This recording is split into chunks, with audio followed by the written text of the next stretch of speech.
veľakrát sa mi stane, že pri tých stavbách, keď už prídem, sú tam natiahané FTP káble. Keď tam dáte štvoržilový kábel 0,75, vlastne viete vyriešiť 90% montáží rôznych značiek.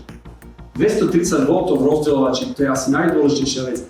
Od Salusu vieme vyriešiť úplne všetko, ak máme v rozdeľovači 230 V.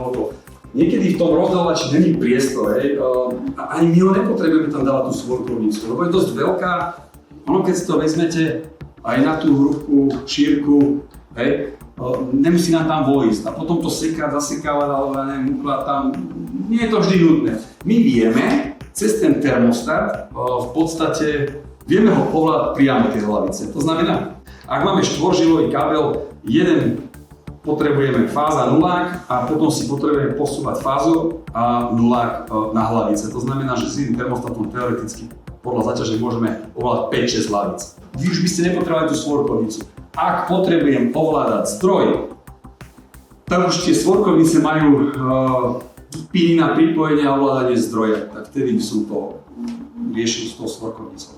Ale vieme to ešte vyriešiť tým relátkom a tým pravidlom. To relátko je tak maličké, my ho vieme vložiť do kotla, vieme ho tam zapojiť, beznapäťovo si to tam pripojíme, dostaneme do napätie, ale beznapäťovo zapíname kotol, poviem príklad. A teraz si vytvoríme pravidlo, keď nás zapne jeden termostat, druhý, tretí, štvrtý, piatý, ktorýkoľvek relátko nám zapne, takže aj keď nemáme natiahnutý kábel, alebo nemáme tú svorkovnicu, vieme to vyriešiť buď kotlovým modulom, alebo to vieme vyriešiť relátkom.